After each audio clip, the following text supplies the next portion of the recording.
Praise God, praise. Purihin ang pangalan ng Panginoon. Muli po isang mapayapa at mapagpalang gabi sa ating lahat.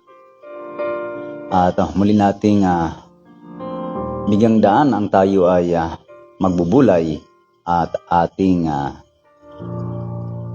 bigyang daan na alamin ang kalooban ng Panginoon patuloy sa ating mga buhay. Sa layunin pong ito ay upang ating ibahagi at iparating sa pakinig ng bawat tao ang napakagandang layunin ng Diyos. Tunay nga na napakabuti sa atin ng Panginoon sa mga nagdaang araw kung paano tayo iningatan, paano tayo iniligtas sa lahat ng mga balakid o mga bagay na kapahamakan sa ating mga buhay. Kaya lagi nating pasalamatan ang Panginoon sa lahat ng kanyang mga kabutihan.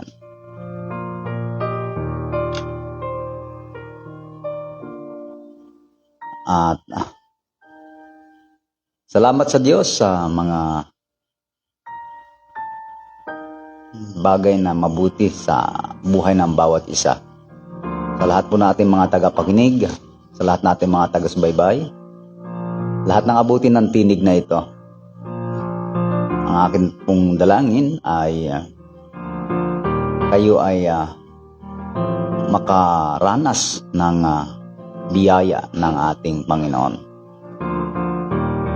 Sa ating pong mga kapatid na ating mga dinalaw, kalakasan po sa bawat isa diyan sa lugar ng Quezon City. God bless po sa inyong lahat. At kay Brother Rigunan, naway lubusan kayong pagalingin ng Panginoon sa inyo pong mga karamdaman o sa inyong karamdaman.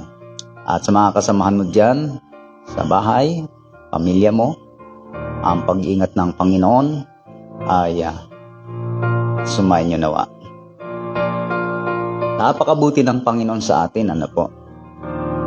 Kaya yung araw-araw na tayo ay nabubuhay, kung paanong nakapamalagi tayo sa Panginoon, yan ay gawa ng Diyos at hindi sa ating sarili lamang.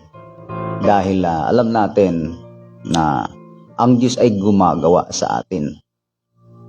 Siya ang nagbigay ng lakas sapagkat wala rin naman tayong magagawa kung wala rin ang Panginoon. Kaya itinuturing natin na yan ay gawa ng Panginoon.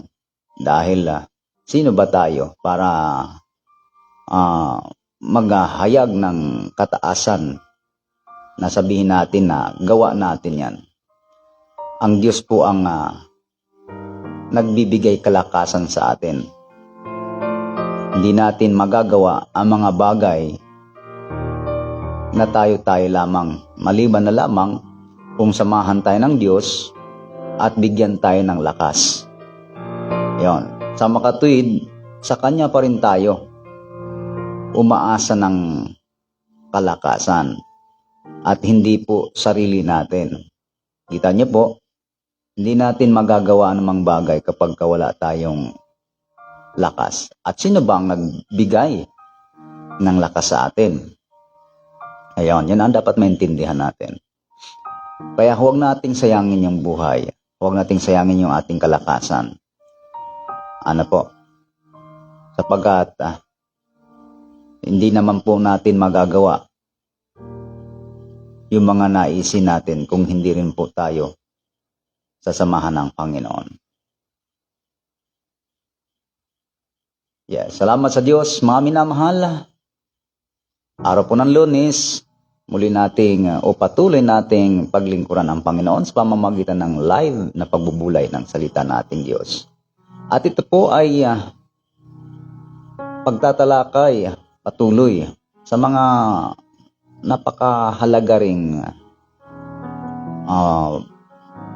dapat na matutunan ng tao. Na maaaring hanggang ngayon ay naging palaisipan o naging kaguluhan pa rin sa iba. Ngunit sa atin, hindi po naging kaguluhan yan. Nagiging malinaw sa atin ang mga turo sa atin ng Panginoon. Kaya halina po kayo.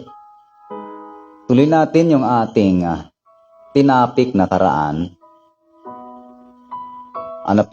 Tungkol sa kaligtasan. Na mula nang ito'y tinanggap, ay mayroong bahagi ayon sa mga pahayag tungkol sa kaligtasan ng pagpapatuloy. Hindi po ito hanggang simula lang, kundi ito po ay dapat na mananatili. Ito po ay hanggang sa katapusan. At yan po ang ating patuloy na talakayan ngayon. Ayon po dito sa aklat ng Hebreo sa 3, talata po mga minamahal, puntahan natin ang 14.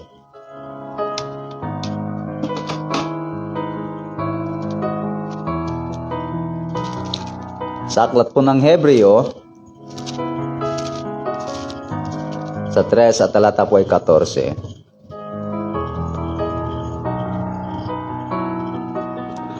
Sapagkat tayo'y nagiging kabahagi ni Kristo, kung ating iniingatang matibay ang pasimula ng ating pagkakatiwala hanggang sa katapusan. Ayon. Sa talatang 12 ay ito po ay sinasabi doon sa mga kapatid, at ito po yung mga taong sinasabing mga nagkamit ng kaligtasan o sila yung tumanggap ng biyaya ng Diyos. Magsipag-ingat kayo mga kapatid. Ayan sa talatang 12 ay sa mga kapatid ito sinasabi. Magsipag-ingat kayo mga kapatid. Baka sakaling mayroon sa kanino man sa inyo ng isang pusong masama na walang pananampalataya na naghihiwalay sa inyo sa Diyos na buhay. Ngunit kayo'y pangaralan sa isa't isa araw-araw. Yamang sinasabi, ngayon, baka papagmatigasin ang sino man sa inyo ng daya ng kasalanan.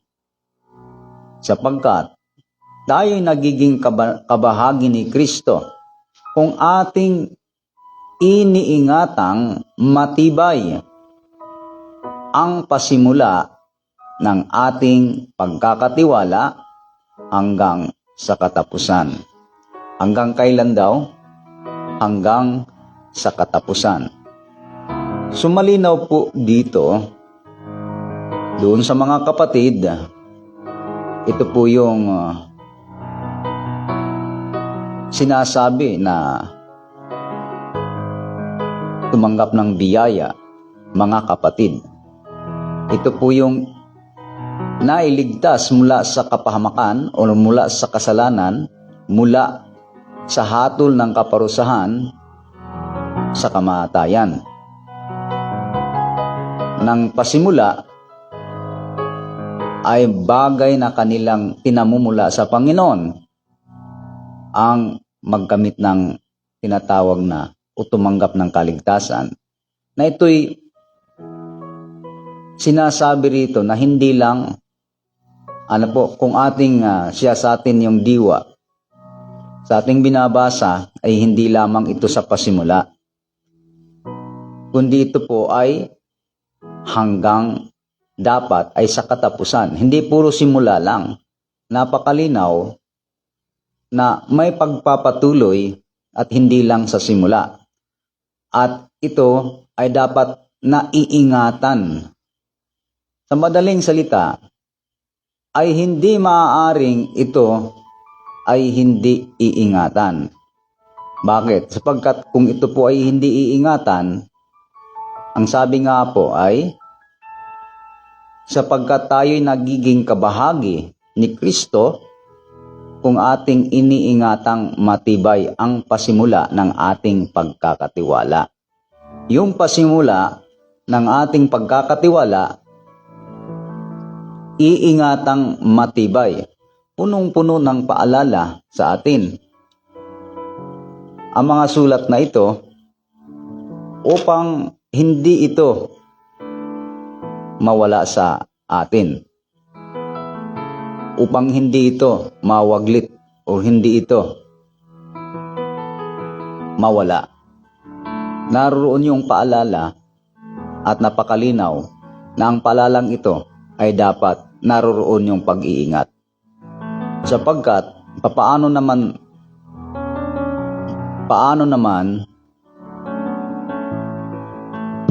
paalalahanan kung sa simula pa lang hanggang katapusan ay ito'y siguradong hindi na ito mawawala. Yan nga po ang madalas na pinagtatalunan hanggang ngayon, mga minamahal. Yung aral na tinatawag na once save, always save. So, sa aral na yan, na pinaniniwalaan na once na ito'y natanggap mo, yung kaligtasan, ay hinding-hindi na ito. Wala nang panganib. Wala nang kapahamakan hanggang sa katapusan. Ano po? Na parang sinasabing iingatan mo o hindi, naroon na yung kasiguruhan na hindi na mawala.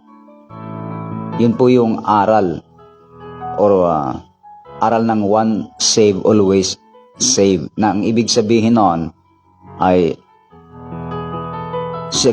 simula nang ito yung tinanggap, hindi na ito mawawala pa sa isang tao. Yan. Ngunit kung ating pong suriin itong mga talatang ating nabasa, ay naroon yung mga paalala. Naroon yung mga paalala sa mga kapatid. At bakit pa naman paalalahanan ang mga kapatid? Mga kapatid po yan ha. Wala po sinasabi dyan na mga peke na mga kapatid. Yan po yung mga kapatid. At ang nagbanggit dyan ay yung sumulat. So malinaw na kanyang kinikilala itong mga kapatid. Doon sa mga kapatid ay kanyang ipinapaalala ang pag-iingat. Nang wika, tayo'y nagiging kabahagi. Ano po? Tayo'y nagiging kabahagi ni Kristo. Nagiging, yung salitang nagiging ay hindi yan minsan lang. Ano po? Yun ay pahayag na mayroong diwa ng pagpapatuloy. Nagiging. Sa madaling salita, sapagkat tayo'y nagiging kabahagi ni Kristo kung ating iniingatan. Hindi sinasabing tayo nagiging kabahagi ni Kristo kahit na hindi natin iniingatan. Hindi naman sinasabi diyan Nandun yung kondisyon. Kung, di ba? Yung salitang kung iingatan o hindi. Ano ang mangyayari kapag hindi iniingatang matibay? Ang sabi, tayo'y nagiging kabahagi ni Kristo kung ating iniingatang matibay. Ang tanong nga, paano tayo nagiging kabahagi kung hindi natin iniingatang matibay?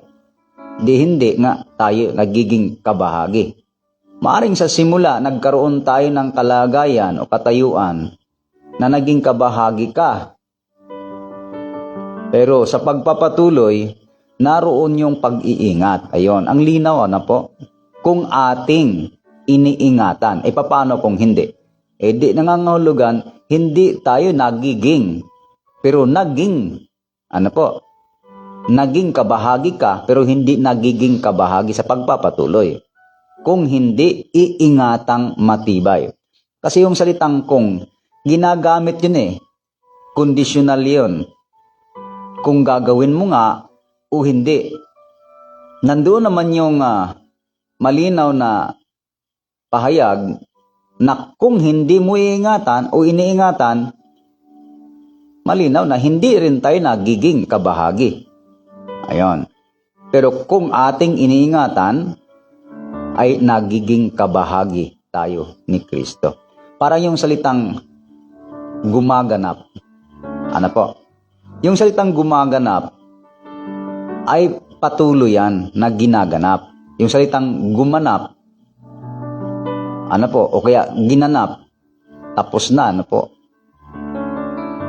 Tapos na. Pero yung salitang ginaganap, nandoon yung continue, yung pagpapatuloy.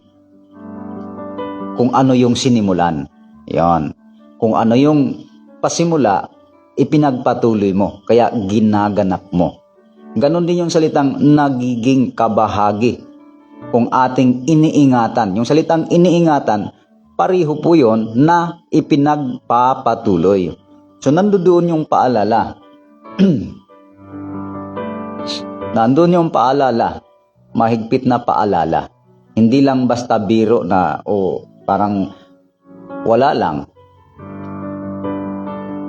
Dahil may panganib. May panganib. Sa talatang ito, may panganib. Na kung hindi iniingatang matibay, hanggang sa katapusan, alin? Yung ating pagkakatiwala. Yun ang ating pagkakatiwala na tinanggap natin yung biyaya ng Diyos. So yung bagay na tinanggap mo, yun yung iyong pagkakatiwala na mayroon ka nung puntong yon, mayroon kang kaligtasan. Pero hindi ka dapat kampante dahil ito po ay hanggang sa katapusan dapat. Yung pagkakatiwala mo ay iingatan mo yun hanggang sa katapusan. Yon. Hindi lang puro sa simula dahil mayroong pagpapatuloy. Kaya hindi na tayo paalalahanan kung wala ng panganib. Hindi na tayo palalahanang iingatan. Dahil sasabihin natin, hindi, iingatan ko yan. Magpapatuloy ako. Baka nung puntong yon, nasabi mo yan, ay sabi nga hindi pa kayo nakikipaglaban hanggang sa mabubu ang dugo. May mga tao na ganyan, magaling magsalita. May mga tao na mayayabang magsalita. Akala mo talagang kilalang kilala na niya ang sarili niya. Akala mo talagang matatag na siya, matibay na siya. Dahil kung magsalita, tapos na. Hindi talaga ako, di ba? Hindi. Yung iba pa nga talagang sinisiguro na nila na yung kanilang sinasabi ay hindi nagbabago. Yung salita ng iba huwag kang daw magsalita ng tapos. Huwag kang magsalita ng tapos na. Marami pa tayong pagdadaanan. So, ibig sabihin, talaga pong mahalaga yung bagay na kailangan paalalahanan. Bakit kailangan pang paalalahanan ang tao? Na dapat ito po ay iniingatan hanggang sa katapusan. Hindi lang yung sa pasimula. Oo't nagsimula tayo, pero hindi puro pasimula. Iingatang matibay hanggang sa katapusan. Hindi na tayo paalalahanan At alam natin, punong-puno ng paalala ang salita ng Diyos sa mga anak ng Diyos. Yon. Kaya tayo tinutuwid, sinasaway ng Diyos. Ano ang purpose, bakit sinasaway ng Diyos ang kanyang mga anak? Mga anak na yan ha, bakit sinasaway? Dahil alam ng Diyos na pag hindi na po yan sinaway, yan po ay lubusan na po yan na maaaring tatalikod. Ano po? Kaya may pagsaway, may pagpalo. Lubusan na pong magpapakasama. At ang tendency po pag nagpapakasama na at sumama na ng sumama, alam natin ay hindi na po yan magtatamo ng lubos. Lubos na kaligtasan. Dahil yung part na kanyang dapat na isinasabuhay ay hindi na naisasabuhay. Kaya bakit, yun yung tanong bakit tinutuwid ng Diyos ang kanyang mga anak? Bakit hinahampas? Bakit pinarurusahan? Ayaw kasi ng Diyos, na maparusahan ka doon sa walang hanggang kaparusahan. Kaya mas pipili niyang hampasin ka na lang, at least kahit masakit, ay hindi naman magpakailanman. Kaysa hindi ka na at hahayaan ka na ng Diyos na ikaw ay magpakasama. Hahayaan ka na lang ng Diyos. Kaso lang alam ng Diyos na pagka ganyan na ang sitwasyon ng buhay, maaari po ang mahahatulan. Kita niyo po, may pagsaway, may paalala. Sapagkat kung talagang ligtas na hanggang sa katapusan, wala nang paalaala pa dyan, wala nang saway-saway pa dyan, hayaan na lang yan. Diba? Dahil pwedeng gumawa ng masama yan, pwedeng tumalikod yan. Kaya yung salita, kung, ibig sabihin, meron talagang panganib.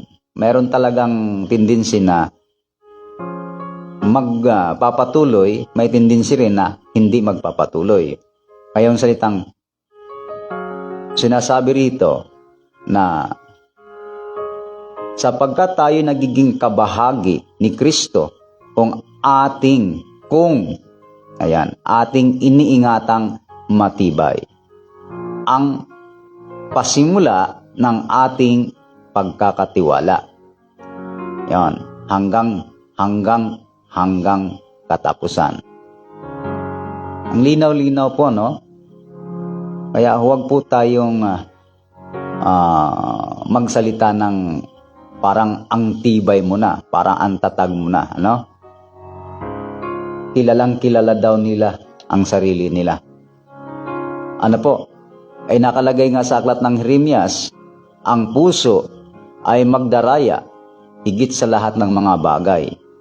Ang Diyos lang talagang higit na nakakakilala ng puso ng tao. Kasi mayroong mga tao nagsasabi, naririnig ko rin sa mundo kilala ko sarili ko. May mga taong ganyan sa sanlibutan kilala ko sarili ko. Yan. Pero hindi talaga kilalang kilala ng tao ang kanyang sarili. Bakit? Ang Diyos pala ang totoong nakakakilala ng puso ng tao.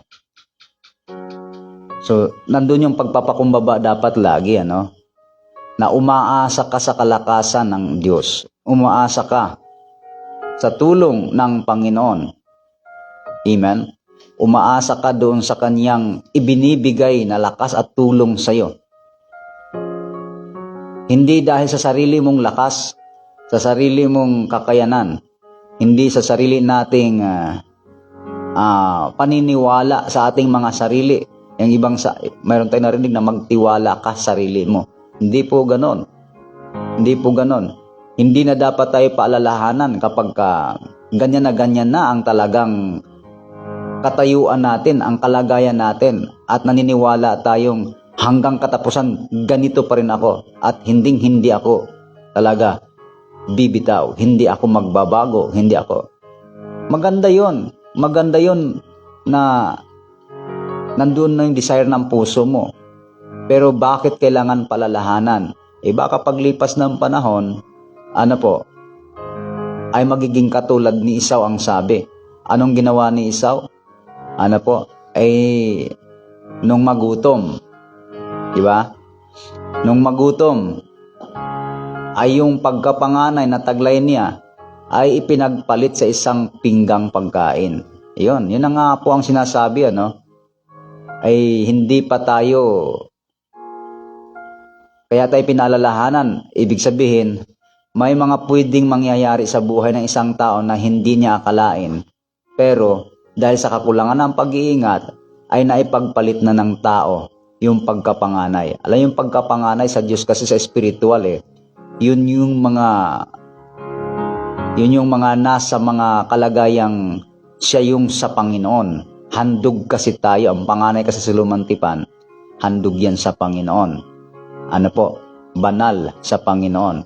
Ito yung nasa Roma 12 talatang 1. Sa makatuwid, ito yung mga anak ng Diyos sa bagong tipan na mga anak kay Kristo. Yan. Mga handog, panganay, iglesia ng mga panganay. Ngayon, nawala ang pagkapanganay ni Esau. Bakit? Pinagpalit sa isang pinggang pagkain. Sabi rito, yan po ay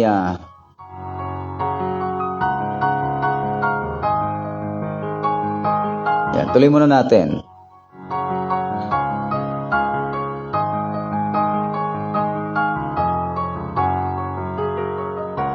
Basahin natin mga minamahal dito sa aklat ng Hebreo pa rin. Okay, dito pa rin po ito sa Hebreo mga kababayan, sa talatang 11.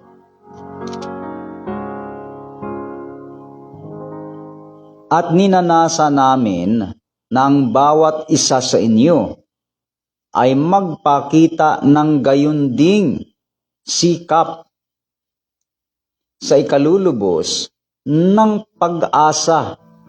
Hanggang kailan? Hanggang sa katapusan. Yun. Ang dapat gawin ay magsikap hanggang sa katapusan. Yun. Yun ang ninanasa nila. Kumbaga, yun yung gusto nila sa atin. Na magpakita tayo ng sikap. Sikap na kung saan, ang sabi rito, magpakita ng gayunding sikap sa ikalulubos. Ayun. Sa ikalulubos. Ibig sabihin, hindi pa yun lubos yung simula. Hindi pa yun lubos. Simula pa lang yun Amen? Iba kasi yung simula kumpara sa pagpapatuloy. Dahil sa pagpapatuloy, yung kalubusan ay sa pagpapatuloy. Nakukuha po natin yung diwa kung bakit tanggapin mong lubos. Ito ay hindi sa pasimula lang, kundi kung nagpapatuloy ka. Yon. Kung nagpapatuloy ka. Kaya nga may sinasabi, ang magtiis hanggang sa wakas. Yon. Ang kalubusan pala ay hindi nababatay sa simula lang, kundi yun ay kung paano kang namumuhay sa pagpapatuloy at hindi lamang sa pagpapatuloy, kundi hanggang sa katapusan. Yon. Kaya yung salitang lubos, hindi ginagamit yun sa pasimula lamang. Hindi yun sa pasimula lamang yung lubos. Kadalasan yun ginagamit sa isang taong tuloy-tuloy na namumuhay hanggang sa katapusan. Yun yung lubos. Diba? Hindi pwedeng pag naglilinis ang isang tao, yung trabaho mo, Halimbawa na lang, ay hanggang simula ka lang. Natural, pagtatrabahuan yon ng hanggang sa nagiging lubos yun. Hindi yung nakakapagtrabaho ka lang simula, hindi mo na pinagpatuloy sa kinabukasan. Hindi mo na ipinagpatuloy sa sunod na linggo, sa sunod na buwan, sunod na araw. Alam mo yung salitang kontrata, parang yung gano'n, no? Yung salitang kontrata, kailangan tapusin mo yun. Kung ano yung kontrata. Alam niyo po sa mga anak ng Diyos, sa atin kasi, simula nang makilala mo ang Panginoon, ito po ay hindi lang doon, kundi hanggang sa wakas. Wakas man ng buhay o wakas ng mundong ito. Dapat nandoon yung sa puntong ikaw ay naroon, nagpapatuloy. Kaya ang sabi rito, ninanasa namin ng bawat isa sa inyo na ay magpakita. Meron dapat makita Anong makita? Ng gayon ding sikap. May sikap. Ay bakit magsisikap pa? Tinanggap mo na, brad di ba pwedeng tutulog-tulog ka na lang? Di ba pwedeng placing na lang? Di ba pwedeng kukuyakoy na lang? Wala ka nang gagawin. Di ba? Ang sabi rito magpakita ng gayon ding sikap. Sa ikalulubos, magsikap. Hindi pwedeng tatamad-tamad. Bawal sa Diyos ang tamad, di ba?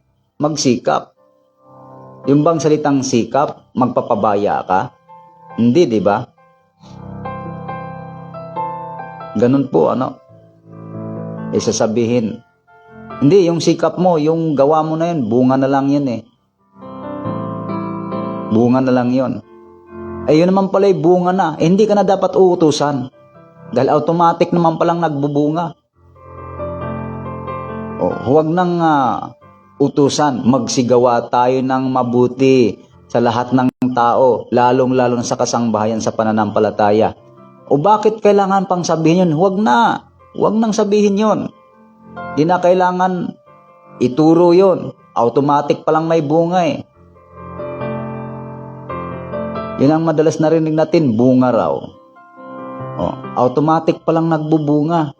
Huwag nang sabihin sa mga lingkod ng Diyos yan. Huwag nang sabihin sa mga kapatid. Mga kapatid, makinig tayo patuloy sa salita ng Diyos. Mga kapatid, magsikap tayo. Mga kapatid, magpakaalab tayo. Huwag nang sabihin. Yun naman pala Once na tinanggap mo na, save. Tapos always save. Grabe yung aral na yan, Talagang ganyan ang kaaway mandaya, Ngayon, sasabihin nila, kung nagtiwala ka sa sarili mo, kaya ka naligtas, wala na pala yung ginawa ni Kristo. Kaya nga po mga kababayan, pinahalagahan mo yung ginawa ni Kristo sa krus. Pero hindi naman ikaw ang gagawa doon sa krus, si Kristo ang gagawa doon. Yun ay para sa kanyang ministeryo, kung paanong mapatawad ang tao sa kasalanan. Naintindihan ba nila yun?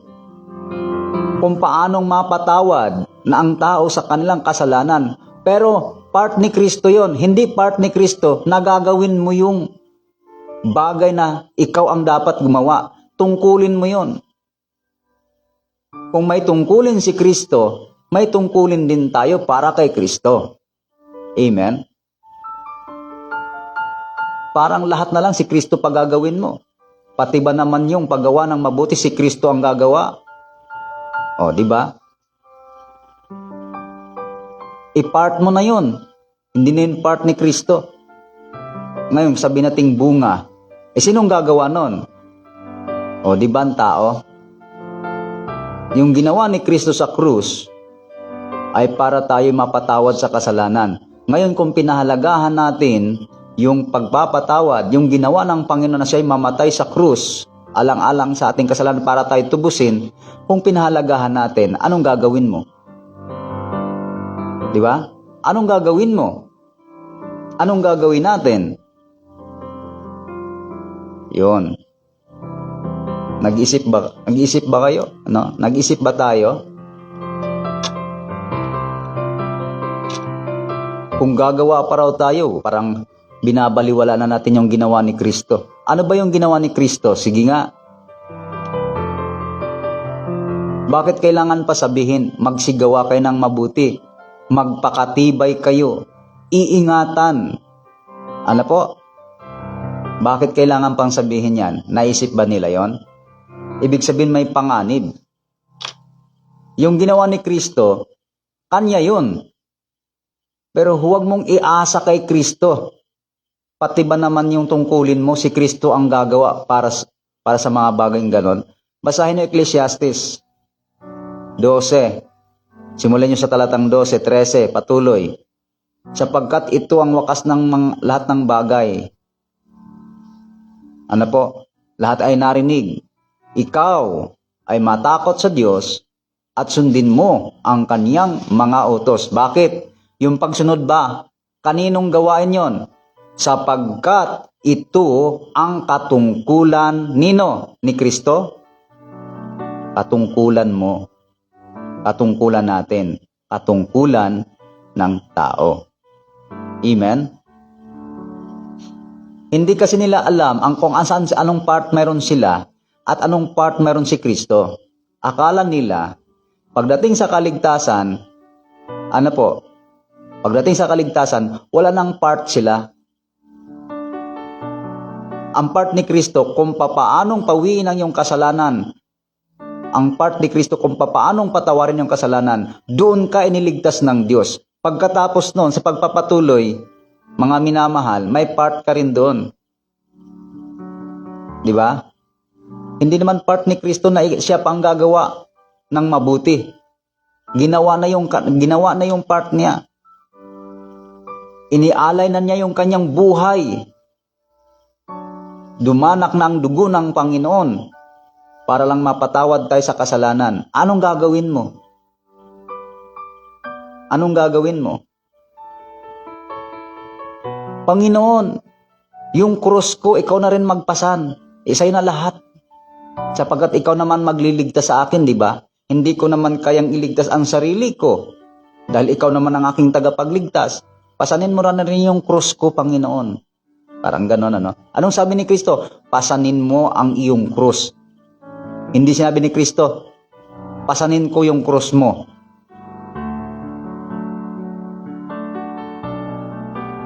Ano po? Ang sino mang taong ibig sumunod sa akin, pasanin ang kanyang krus at sumunod sa akin. Hindi sinabi ni Kristo, ibig mong sumunod sa akin, huwag kang mag-alala, sumunod ka. Ako na lang magpasan ng krus mo. Diba? Kailangan nating magtiis. Kailangan nating magsakripisyo. Hindi puro kay Kristo. Yung ganyang aral, mga minamahal, aral ng katamaran yan. Wala nang, ang tawag dyan, mga kababayan, ang tawag dyan, ang bang tawag dyan? Ano? Yung tawag nun ay, may tawag dyan abusado. Para bagang binigay na nga sa'yo lahat. Ano po? Pati ba naman yung pagsubo? Ano po? Isusubo pa sa'yo pagkain. Nandyan na pagkain, nandyan na, di ba? Nandyan na yung tubig, nandyan na yung, inihanda na lahat. Inihanda na sa'yo lahat. Tapos, pati pag suot ng damit, ipapagawa mo pa, pati pagsubo ng pagkain, ipapagawa mo pa sa kanya. Sabihin naman nila, ay kayo pala, ay sa sarili nyo pala, kaya kayo naligtas. Sarili nyo palang gawa. Ayan, hindi kasi na naintindihan yung part ng tao at part ng Panginoon. Kung sino ang gagawa doon. Ngayon, katulad natin, part ba ng Panginoon na ang tao, kahit hindi magsisi, si Lord na lang ang magsisi. Ay hindi gagawin ng tao magsisi yon. Bakit? Panginoon, iligtas mo ako. Kahit hindi ka magsisi, Sabihin ng Panginoon, huwag kang mag-alala, ako na lang magsisi para sa'yo. Ganun ba? Ako na lang magpabautismo para sa'yo. Hayaan mo na. Ako na lang gagawa para sa'yo. Lahat ako ang gagawa. Mamatay na ako sa krus. Ihandog ko na ang aking katawan. Ialay ko na para sa'yo. Tapos, kung ayaw mo magsisi, ako na rin ang magsisi para sa'yo. Para yung salitang, ikakain na lang kita. Ako na lang kumain para sa'yo. Para bagay yung may mga, ipagdasal mo na lang ako, Brad, ipanalangin mo na lang ako. Sana maligtas ako. Payag kayo doon? Payag ba kayo doon na para maligtas, sabihin na lang, ipanalangin mo na lang ako na ako'y maligtas. Pagdasal mo na lang ako. Grabe yung pandaraya ng kaaway, kung minsan sa tao. Ayun bang akala nila ay kapag gumawa ka na, sarili mo na yon at hindi na yon yung ginawa ni Kristo sa krus. Yun nga dapat maunawaan ng tao. May ginawa si Kristo sa krus. Ikaw anong gagawin mo? Wala. Sasabihin na, wala akong gagawin. Si Kristo nga ang gumawa ng kaligtasan. Si Kristo ang gumawa ng kaligtasan, Brad. Hindi tayo.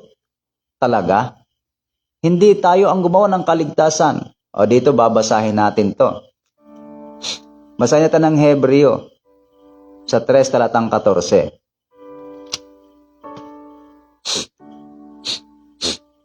Anong sabi rito? Wait lang po sa talatang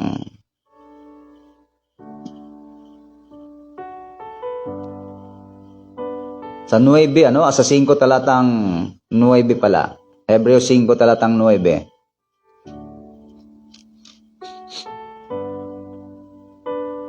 At nang siya'y mapaging sakdal. Ito, makinig po tayo. Makinig tayo mga kabayan. At nang siya'y mapaging sakdal, ay siya ang gumawa. May ginawa ba si Kristo? Meron. Tingnan nyo yung part ni Kristo. Yung part ni Kristo at may part dito ng tao. Siya ang gumawa ng walang hanggang kaligtasan. O kita mo, Brad? Part ni Kristo yan ba't ka pa gagawa? Yung kaligtasan, ang Diyos ang may gawa niyan, hindi sarili mo. Tuloy natin, di pa tapos Siya ang gumawa ng walang hanggang kaligtasan ng lahat ng mga nagsisitalima sa Kanya. Sino daw yung ililigtas? Aba, hindi pwedeng sabihin ng Panginoon, hindi ka pa baligtas, ikaw, ikaw mamamatay tao, hindi ka pa baligtas? Huwag ka mag-alala, ililigtas kita. Hanggang sa katapusan, ligtas ka na. Napako na sa krus ang Panginoon. Namatay na lang ang Panginoon. Tumigis na lang ang dugo ni Kristo. Ang tanong, bakit hindi lahat ng tao naligtas? Kita nyo? Doon pa lang mag-isip na tayo, no? Bakit hindi lahat ng tao naligtas? Kasi may part ang tao doon. Hindi mo lahat ipapagawa kay Kristo. May part ang tao doon. Kung walang part ang tao doon, bakit hindi na lang lahat ng tao naligtas? Naisip nyo ba yon? Naisip ba ng tao yon? Bakit hindi lahat ng tao naligtas? Bakit kailangan pang sabihin, ibig ng Diyos, lahat ng tao ay mga ligtas at makaalam ng katotohanan? O inibig pala ng Diyos, gusto pala ng Diyos, Lahat ng tao maligtas. Eh bakit hindi lahat ng tao maligtas? Bakit may maimperno pa rin? Kasi may part ang tao. Kung may part ang Panginoon sa kanyang ministeryo para tayo'y mapatawad, ginawa na ni Kristo yung part niya. Mayroon kang tungkulin. Kung ating iingatang matibay ang pagkakatiwala hanggang sa katapusan. Sino naman yung gagawa nun? Si Kristo ba? Si Kristo pa rin ba? Tayo. Tayo ang gagawa nun. Pinaalalahanan pa nga tayo eh.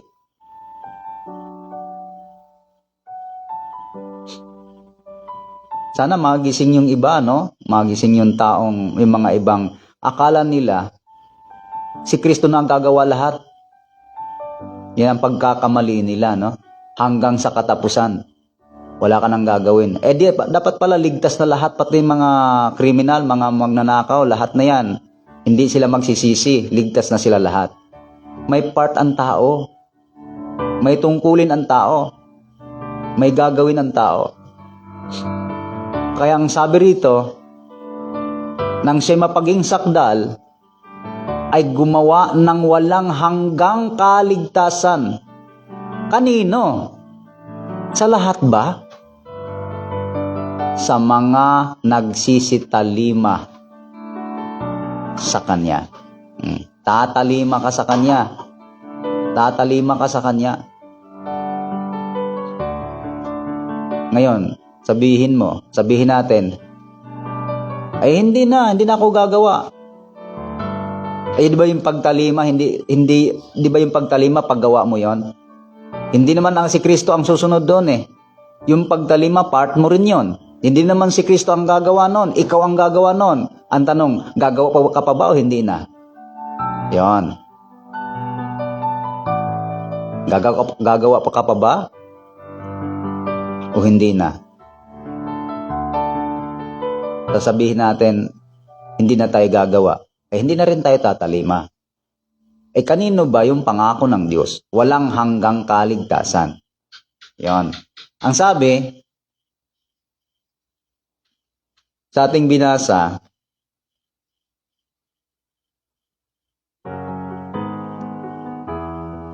na nang siya'y mapaging sakdal,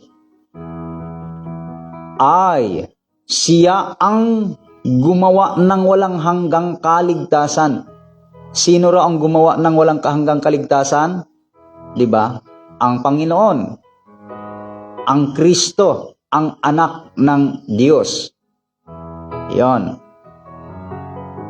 Na ang sabi rito, sa talatang 8 yung binanggit ko. Bagamat siya'y anak, gayon may natuto ng pagtalima sa pamamagitan ng mga bagay na kanyang tiniis. Part ba natin yon? Kay Kristo yon. Yung part natin, paano? Kay Kristo pa rin natin ipapagawa? Hindi. Ito, pakinggan nyo. Ginawa na ni Kristo yung part niya. Tumalima siya sa anak kahit alam niyang magbatas siya ng mas matinding paghihirap. Pero tiniis niya yon. Ano po? Sa ginawa niya, anong sabi?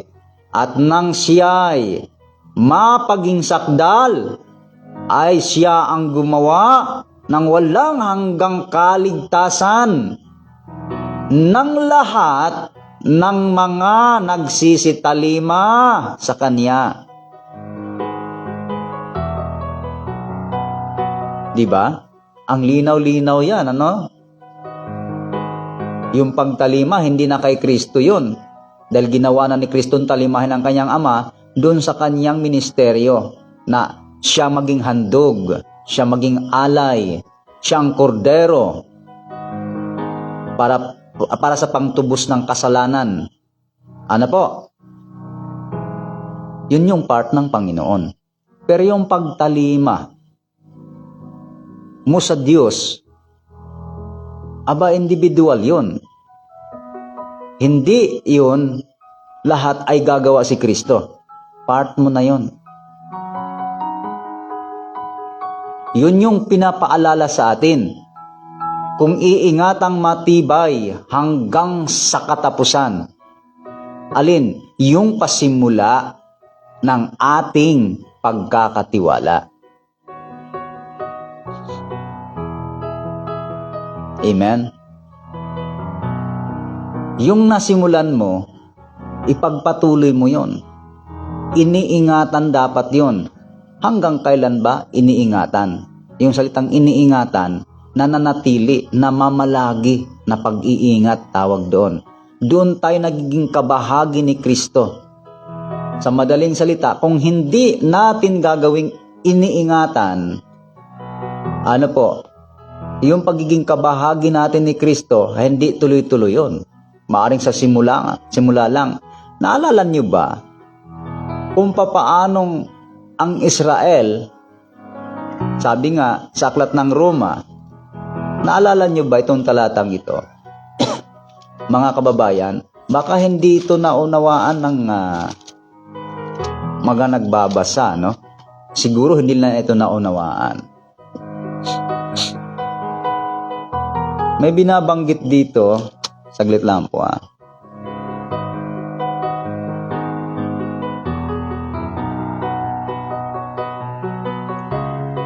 Saan ba yon?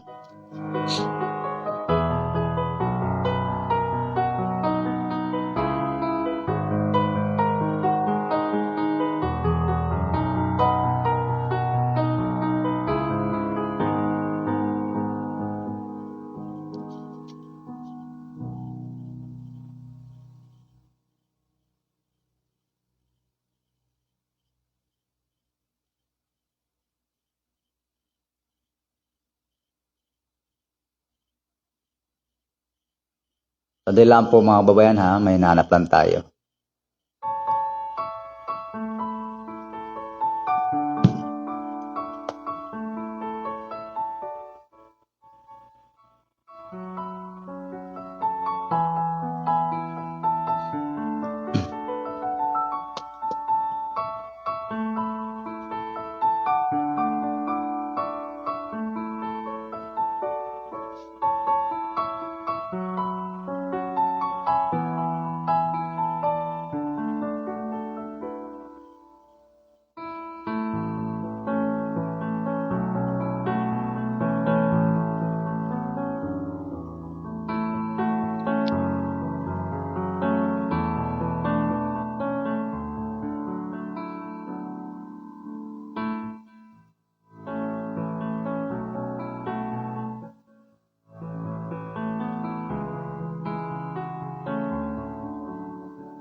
Sandali lang po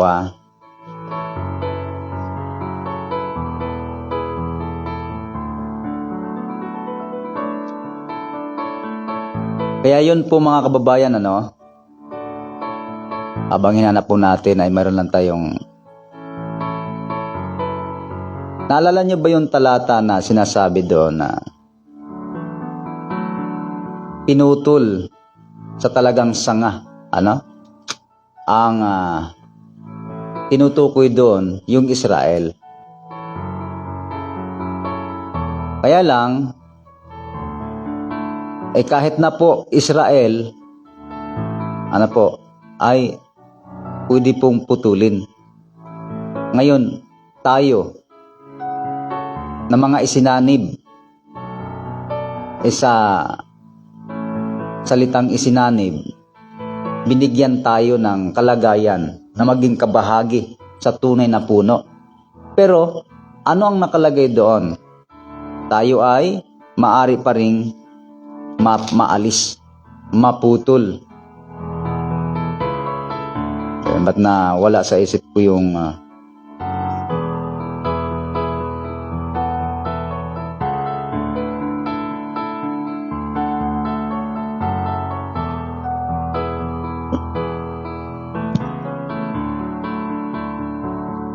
sa Roma 11 talatang 17.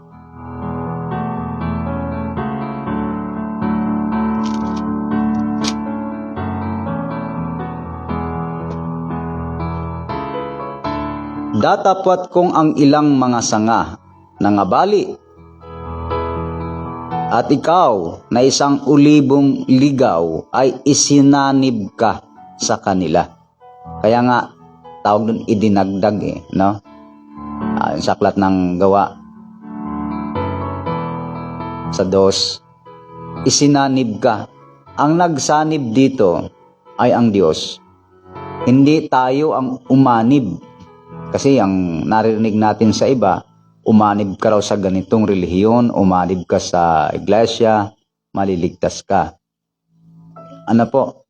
Ngayon, mapapansin nyo dito, ang nagsanib po talaga sa atin ay ang Diyos. Kasi siya po yung mas higit nakakaalam kung sino yung karapat dapat para mapabilang ka sa kanyang bayan. Mapabilang ka sa kanyang iglesia. Kasi siyang nakakilala sa iyo. Alam niya kung malinis ka o hindi. Kung ang puso mo ay nagkukunwari o hindi. Hindi ka naman pwedeng maging tunay na kasanib kahit na ikaw ay kasama pa dyan. Kahit ikaw ay membro pa dyan, hindi ka pa rin pwedeng maging kasanib o kabilang sa mga na kay Kristo.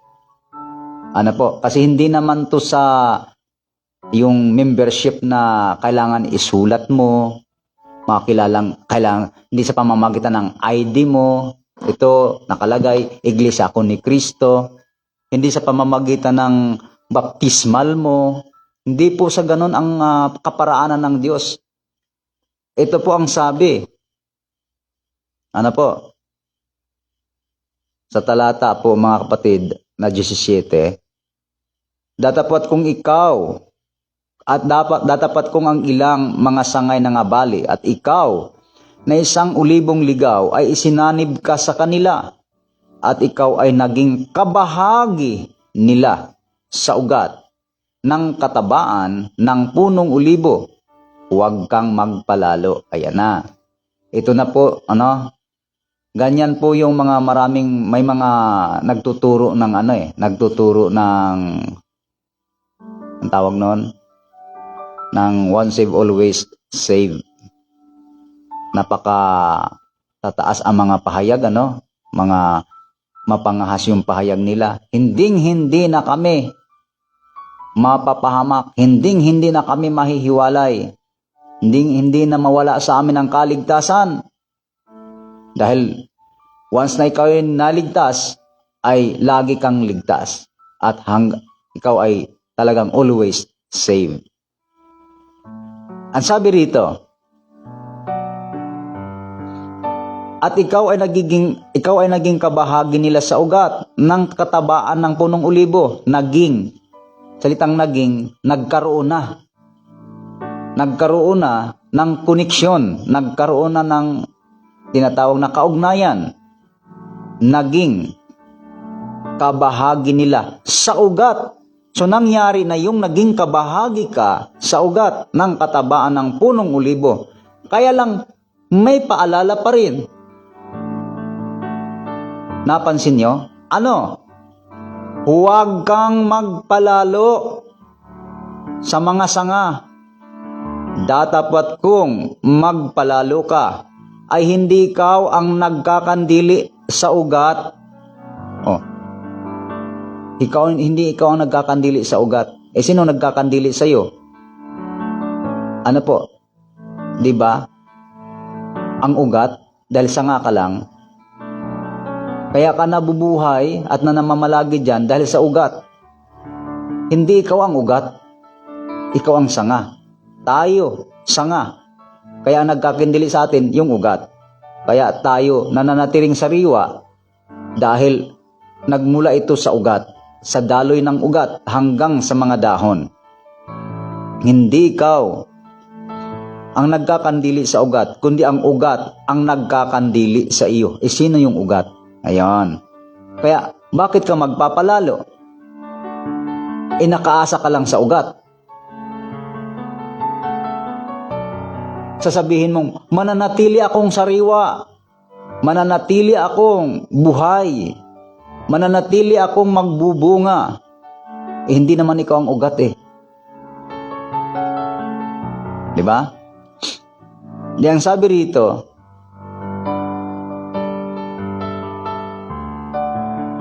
Huwag kang magpalalo sa mga sanga, datapat kung magpalalo ka, ay hindi ikaw nagkakandili sa ugat, kundi ang ugat ang nagkakandili sa iyo. Sabihin mo nga, ang mga sanga ay nangabali upang ako ay mga makasanib. Mabuti, sa kawalan nila ng pananampalataya ay nangabali sila. At sa iyong pananampalataya nakatayo ka, huwag kang magpalalo kundi matakot ka, sapagkat kung hindi nga pinatawad ng Diyos ang mga talagang sanga, ikaw man ay hindi patatawarin. Masdan mo nga ang kabutihan ng Diyos at ang kabagsikan. Ang kabutihan at ang kabagsikan ng Diyos. Ang kabagsikan ay sa nangahulog, datapwat ang kabutihan ng Diyos ay sa iyo kung mamamalagi ka. O, narinig nyo? Nasaan ang kabutihan ng Diyos? Nasa sa iyo. Kailan? Nasa sa iyo kung mamamalagi ka sa kanyang kabutihan. Sa ibang paraan, ikaw man ay puputulin. Mapuputol po eh. Aba, ay kaya pala bawal magyabang. Ano? Bawal magpalalo. Bakit? Eh may babala. May babala. So ngayon, hindi kayo niniwala sa babala na pwedeng putulin? Bahala kayo. Hindi nyo pwedeng ipagmalaki ngayon hanggang bukas. Kaya lahat ng mga paalala na yan ay ginawa para sa atin upang mamamalagi ka at magpatuloy ka. Sa part mo na yon, dun gagawin mo yon. Ano po?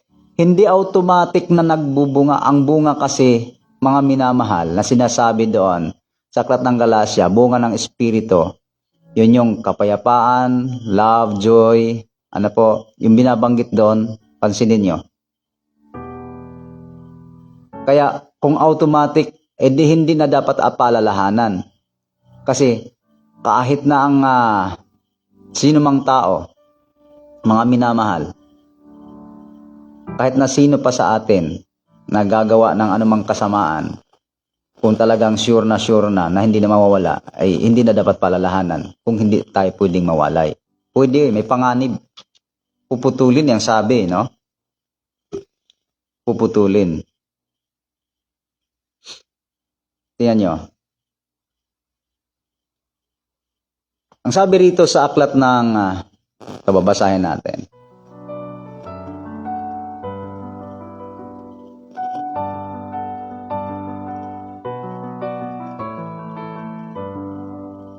Binasa na ba natin yung 6 talatang 11?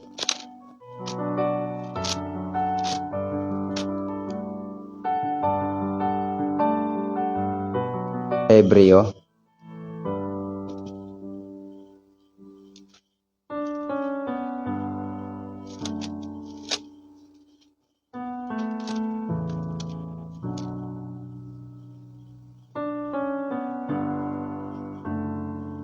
Ayun, binasa na natin to, mga kapatid. Babasahin natin ang aklat ng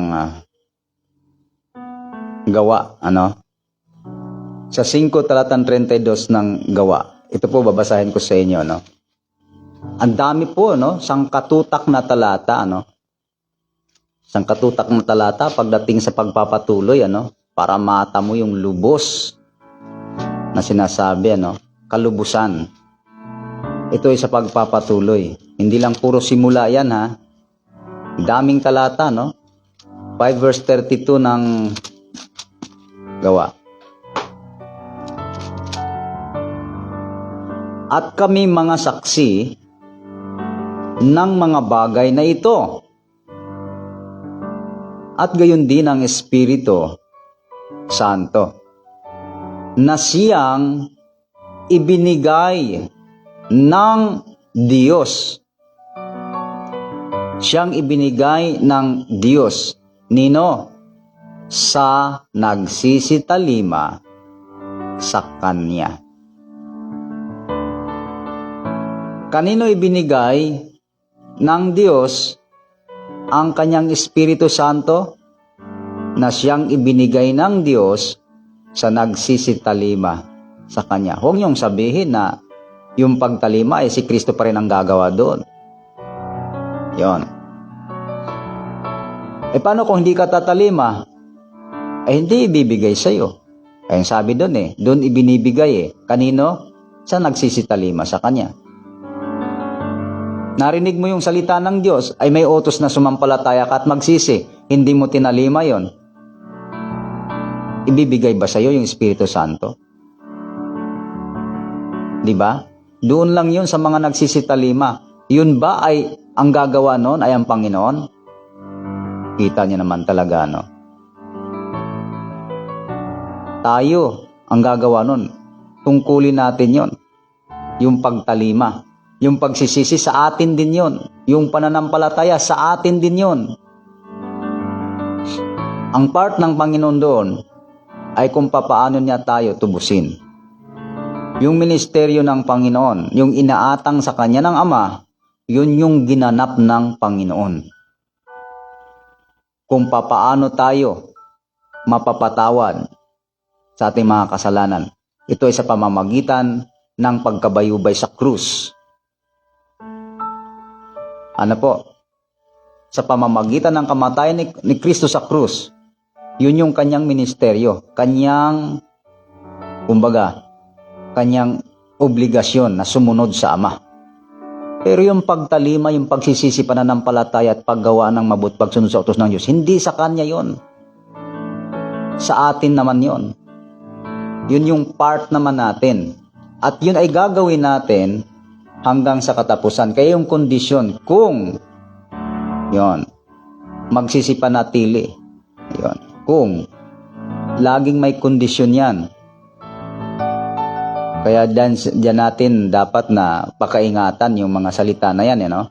Kasi baka hindi maunawaan ng mga nagbabasa yan. Binasa natin, ano? Dito po sa aklat ng Roma 6:17. Ganito pa, no? At dami-daming talata na ito, pero maring i-reject pa rin ito ng lahat, ng marami, hindi po lahat, ng marami dyan, na ang kaligtasan nila, once saved, always saved. Po. 17. Ganito ang sabi, ano po? Datapot salamat sa Diyos na bagamat kayo'y naging mga alipin ng kasalanan. Naging mga alipin ng kasalanan. Dati, naging alipin tayo, ano? Ng kasalanan. Binanggit natin yung alipin tayo ng kasalanan. Kaya doon tayo tinubos ng Panginoon. Ano po? Ang mga nagkakasalay, naging alipin ng kasalanan. So, doon tayo tinubos, hinango tayo ng Panginoon doon, tulad sa bansang Israel. Ano po? Naging alipin ng Ehipto. Kaya tayo naman, inalipin tayo na matagal ng kasalanan naman. Ang sabi rito, naging alipin, mga alipin ng kasalanan. Kayo'y naging mga matalimahin sa puso doon. Matalimahin sa puso. Ano po?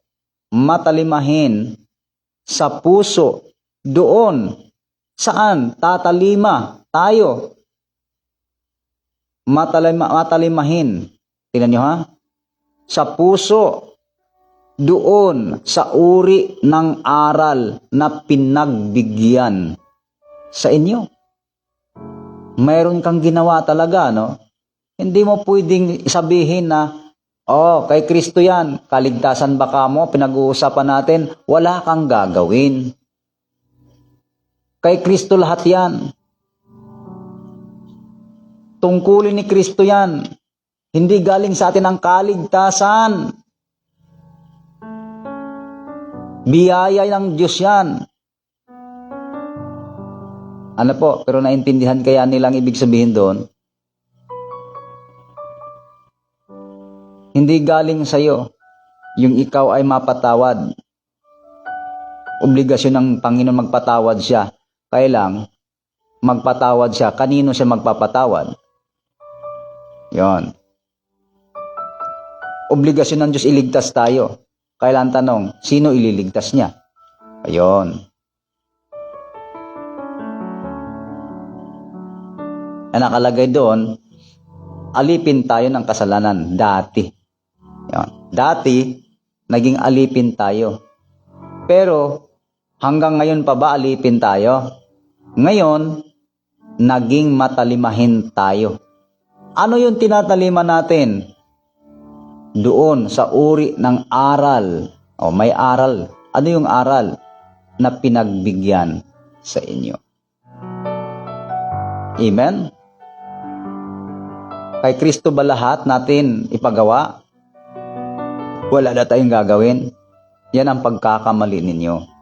Yan ang pagkakamali ng tao. Yan ang pagkakamali sa aral na yan. Lahat si Kristo. Kay Kristo ipinagagawa. Pati paggawa ng mabuti. Pati pagtalima sa aral. Ipapagawa pa ba natin? Kaninong part yun? O, sa atin. Pagka ginawa mo ba yung part na yun, may ginawa ka? Meron. Ganun lang po kasimple. Ngayon tayo parang hindi nakakaunawa. Dahil bakit pa tayo gagawa? Kung gayong si Kristo naman pala, ano po, ang gumawa sa atin ng kaligtasan. Hindi naman galing sa atin. Para daw tayo huwag magpalalo, huwag tayo magyabang ay hindi sa ating sarili. Efeso, yun lamang daw ginagamit nila si Efeso, Galacia, di ba?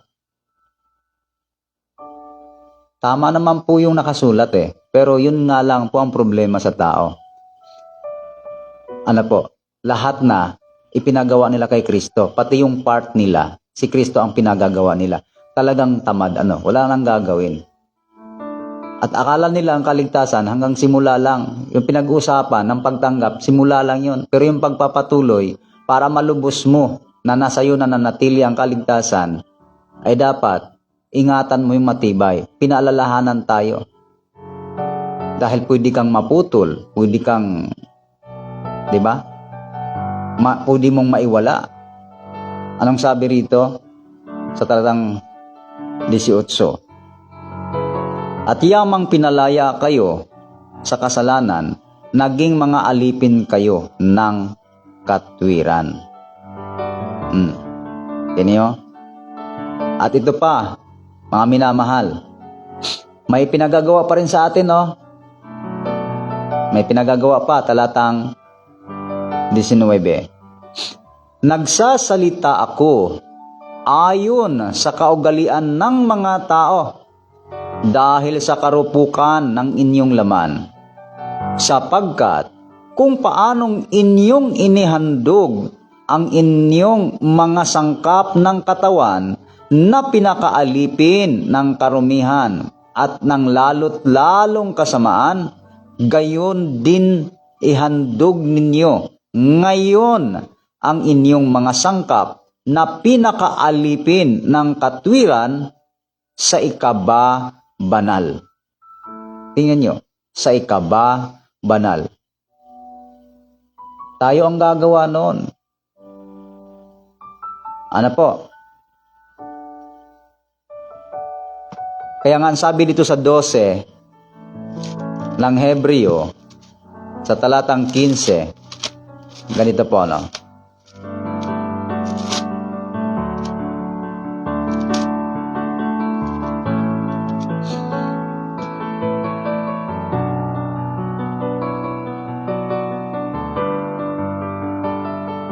na pakaingatan na baka ang sino may di makaabot sa biyaya ng Diyos. Baka kayo'y bagabagin ng anumang ugat ng kapaitan na sumisibol, at dahil dito'y mahawa ang marami. Yon. Mahawa. Ibig sabihin, itong salitang mahawa ay may kalagayang separate na ito. Kaso lang, mahawa. So, pwede palang mahawa, Mahawa ang marami. Baka magkaroon ng sinumang mapakiapid o mapaglapastangan, gaya ni Esau, na sa isang pinggang pagkain ay ipinagbili ang kanyang sariling pagkapanganay. Sapagkat nalalaman ninyo na bagamat pagkatapos ay ninanasa niyang magmana ng pagpapala. Di ba ganun ang nasa isip ngayon ng karamihan. Tatanggapin ang buhay na walang hanggan, yung pangako ng Diyos. Nandoon lagi yung yung bang inaasahan ng tao na yun ay makakamit niya. Ganyan halos, di ba? Lahat tayo. Ganyan ang ating pagnanais. Pero ang malungkot ditong bagay ay kung naging katulad lang din naman nito. Sapagkat ang sabi rito, nalalaman ninyo na bagaman pagkatapos ay ninanasa niyang mas magmana ng pagpapala, siya'y itinakwil. Itinakwil. Yung bang salitang itinakwil, takwil na dati? Hindi pa. Hindi pa siya takwil dati. Yung salitang itinakwil, nangyari sa kanyang itinakwil siya. Kailan siya itinakwil?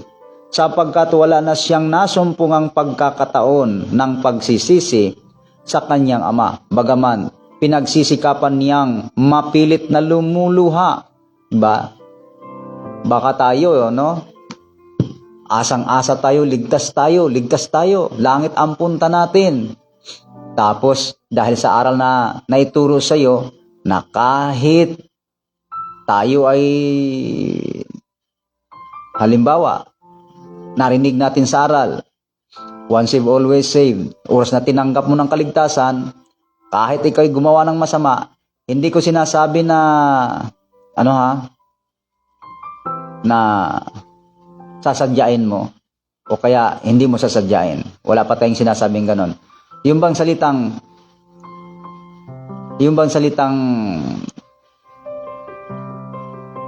wala na doon sa salitang pagpapatuloy. Yon. Na alam mo na kapag ginawa mo na yung bagay na yon, ay mahihiwalay ka sa Diyos. Di ba? Yun ang dahilan kung bakit nahiwalay ang tao sa Diyos. Yung sinasabi rito, mga minamahal, yung binasa natin, balikan nga natin, sabi rito, talatang 15. Okay, diretso na natin sa talatang 17. Sapagkat nalalaman ninyo na bagaman pagkatapos ay dinanasa niyang magmana ng pagpapala, siya'y itinakwil, sapagkat wala na siyang nasumpungang pagkakataon ng pagsisisi sa kanyang ama. Bagaman pinagsisikapan niyang mapilit na lumuha, sapagkat hindi kayo nagsisilapit sa bundok na nahihipo at nagliliyab sa apoy at sa kapusikitan at sa kadiliman at sa unos. Yon. Si Esau, inaasahan pa rin pala niya, natatanggapin niya yung, anong binanggit dito? Balikan natin. Inaasahan pa rin pala niya, natatanggapin niya. Sabi kasi dito sa 17, na sapagkat nalalaman ninyo na bagaman pagkatapos ay ninasa niyang magmana ng pagpapala. Yun pala, Yun pala pa rin yung nasa isip niya. Yung ninanasa niyang magmana ng pagpapala, kaya lang hindi na pwede dahil itinakwil siya. Ano ba yung dahilan bakit na itakwil si Esau? Dahil doon sa kanyang ipinagpalit ang kanyang pagkapanganay, ipinagbili pala ang kanyang sariling pagkapanganay sa isang pinggang pagkain. Amen? Ibig sabihin, kapag nagtumalikod ka, bakit kailangan gamitin na halimbawa ito si Esau? Dahil dati siyang panganay, pero nawala sa kanya ang pagkapanganay. Panganay na yun, ha? Alam niyo namang mahirap yatang alisin ang pagiging panganay.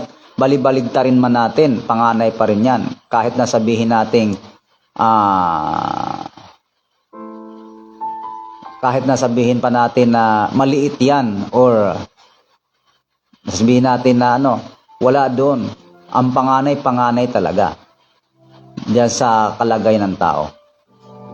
Pero mga kapatid, bakit naalis pa rin si Esau sa kanyang pagkapanganay? So, mahirap maniwalaang mawala ang pagkapanganay niya, pero nawala ang pagkapanganay niya dahil sa isang ginawa niyang maling desisyon, maling pasya. May desisyon siya dahil siguro sa naranasan niyang gutom. Nagpasya siyang ipagpalit ang kanyang pagkapanganay sa isang pinggang pagkain. Kaya pala, yung paalalang hindi pa kayo na parang nagbata ng dumanak na ang dugo. Kasi mga apostol talagang sila dumadanak ang mga dugo nila tayo dito sa Pilipinas wala pang ganun na matinding persecution sa mga anak ng Diyos dito sa ating bansa. Marami pa tayo na nagmumura pa ang mga mangangaral ngayon. Nagsasalita pa ng bubo, ganyan, nagsasalita pa ng mahina ka, di ba? Gamitin niyo yun sa ibang bansa. Gamitin niyo yun sa ibang mga bansa na napakatindit, napakahigpit. Mga minamahal, na ganyan ang approach mo sa kanila. Di ba? Hindi pa niyo naranasan yung sinasabi.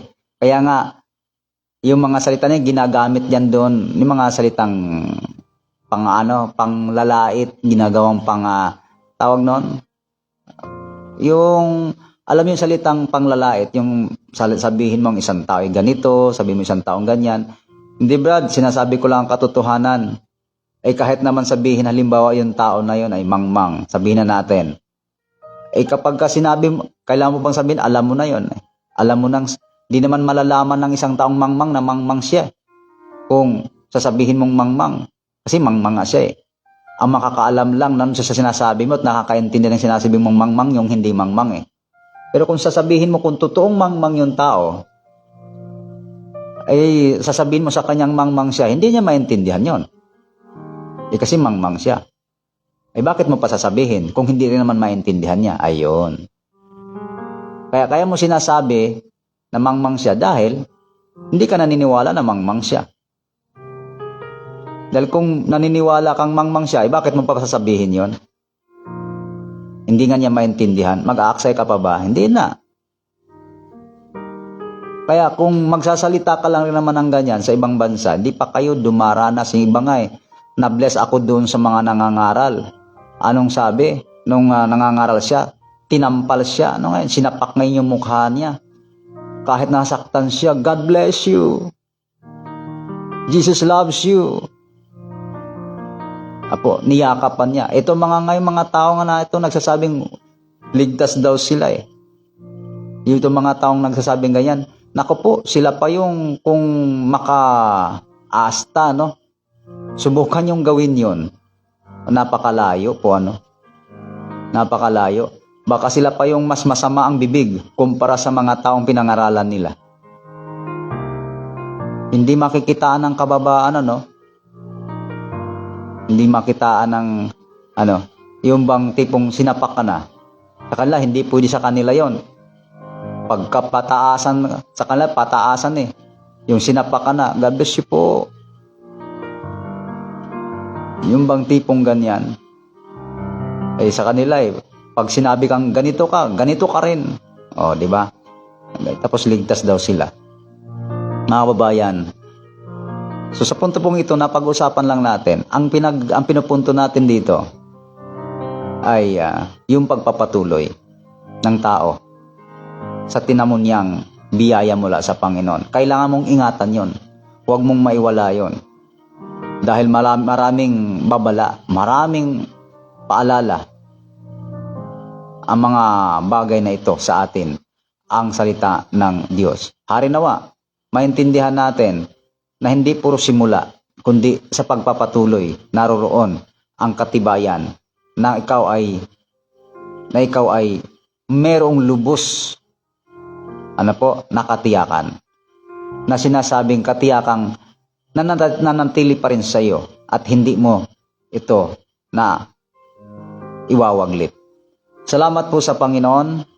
Tunay nga napakabuti ng Panginoon. Salamat sa pag-iingat niya sa atin sa maghapon. At sa mga tagapakinig dyan sa iba't ibang lugar, pagpalain ka ng Panginoon. Sa ating mga kapatid dyan sa Bohol, dyan sa may Quezon City at sa iba pa, na yung mga ating dinalaw dyan sa mga kapatid dyan sa Quezon City. Pagpalain po kayo ng Panginoon at kay brother at sa pamilya ni Brother Rigunan. God bless po sa inyong lahat. Ang pagpapala at pag-ibig ng Diyos sa ating lahat ng mga tagapakinig, lahat ating mga taga-subaybay, aking dalangin sa Panginoon. Kaya po natin tinatalakay ito upang bigyan ng linaw at patuloy na lubos na kaliwanagan ang mga nag-aalinlangan at maging yung mga naguguluhanan tungkol sa aral ng kaligtasan. So sa ating pong buhay, magpatuloy, magpakatibay, anuman yung mga pagsubok, anuman yung mga kabigatan, anuman yung mga pinagdadaanan, lahat lang yan ay panandalian lang. Hindi tayo dapat bibitaw, hindi tayo dapat manghina, kundi tayo magpakalakas, lalo na sa panahong ito na nalalapit na matanggap o matamo natin ang pangako ng Diyos. Pagpalain tayo ng Diyos na makapangyarihan sa lahat. God bless po sa inyong lahat.